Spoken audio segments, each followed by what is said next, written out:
सबसे बड़ी बात तो यह है, आप रसूल पाक सल्लल्लाहु अलैहि वसल्लम को खुदा समझते हैं या खुदा का रसूल समझते हैं? खुदा का रसूल समझते हैं तो फिर मीलाद मनाओ, इसलिए कि खुदा की मीलाद नहीं हो सकती। खुदा की मीलाद नहीं हो सकती क्योंकि अल्लाह के बारे में अकीदा क्या है हमारा? लम यलिद वलम यूलद, वो ना किसी से पैदा हुआ ना उससे कोई पैदा होगा। अल्लाह किसी से पैदा नहीं हुआ और अल्लाह के पैदा होने की कोई तारीख नहीं बनाई जा सकती, उसकी मीलाद नहीं हो सकती।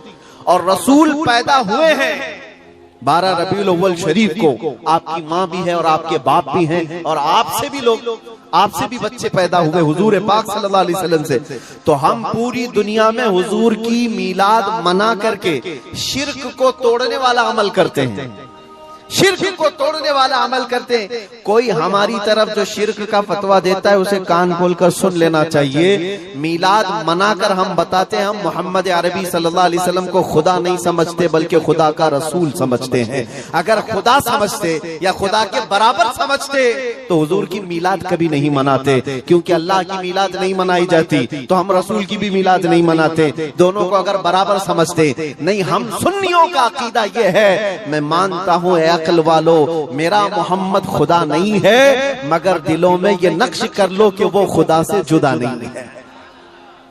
यह हमारा है। रसूल करीम सल्लल्लाहु ताला अलैहि वसल्लम की मीलाद मनाना शिर्क को तोड़ने वाला अमल है, शिर्क को खत्म करने वाला अमल है। और आपको एक बात ये भी बता दूं, हुजूर अकरम सल्लल्लाहु ताला अलैहि वसल्लम की विलादत जिस दिन हुई थी पूरी कायनात में बहुत कुछ तब्दीलियां आई थी, जो सही रिवायात में मौजूद हैं। बहुत तब्दीलियां आई थी। अरब उस वक्त जो रेगजार था, सहरा था, सब्जा देने लग गया, बारिशें बराबर होने लग गई। अरब में आज भी बारिश नहीं होती है, साल में 2-4 बार बारिश के खतरात गिर गए, अलग बात है। मौसम बाज़ाब्ता जैसे बारिश का यहाँ होता है नहीं होता। लेकिन जिस साल हुजूर पाक सल्लल्लाहु अलैहि वसल्लम की विलादत होने वाली, अरब में सब्जे उगने लग गए या बारिश होने लग गई है। और उस साल जो हालात की तब्दीली थी, मुल्क शाम में एक नदी जो सूख चुकी थी वो अचानक जारी हो गई, पानी भर आया। और एक नदी जो हमेशा बहती वो अचानक सूख गई।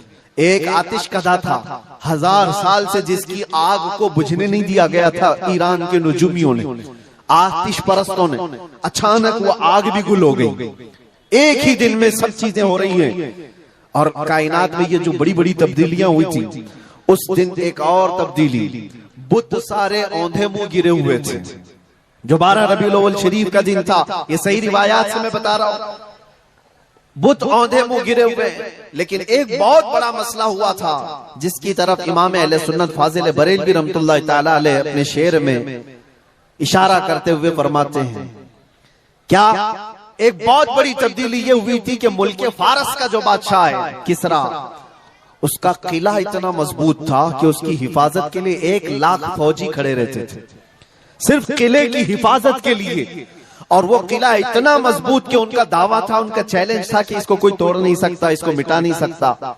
लेकिन 12वीं शरीफ का दिन या सुबह के वक्त अचानक किले के अंदर जलजला आया और दीवार फट गई।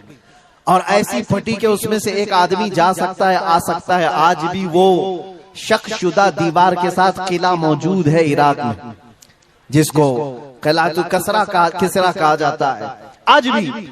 अब आप अंदाजा करें 2000 साल से वो किला आज तक मौजूद है, तो उस वक्त कितना मजबूत रहा होगा।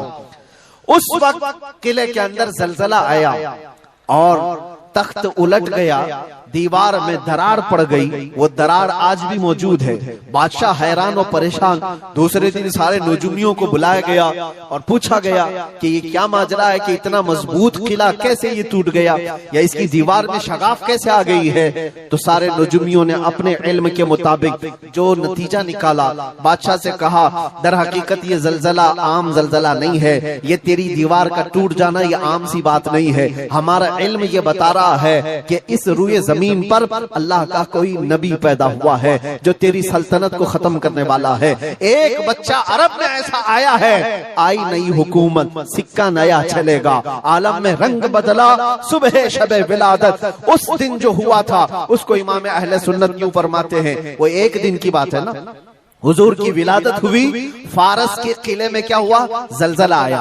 हुजूर की विलादत इधर मक्का में हुई और मुल्क फारस में जलजला आया और किले के अंदर दरार आई। अब सुनो, आला हजरत कहते हैं हश्र तक डालेंगे हम पैदाइश मौला की धूम, यानी कयामत तक हम रसूलुल्लाह की मीलाद का जिक्र धूमधाम से मनाएंगे। इसका असर क्या होगा, फारस में तो देखा था किले में जलजला आ गया था, हुजूर के पैदाइश के जिक्र से ही किला हिल गया था। अब हम जब जब जिक्र करेंगे मिसले फारस नजद के किले गिराते जाएंगे, मिसले फारस नजद के किले गिराते जाएंगे। आज जिन लोगों के किले गिरते हैं या हिलते हैं वो जिक्र मुस्तफा से ही गिरते हैं, लेकिन उसका हमें कुछ असर नहीं होना चाहिए। खाक हो जाएं अदू जलकर मगर हम तो रजा, दम में जब तक दम है जिक्र उनका सुनाते जाएंगे।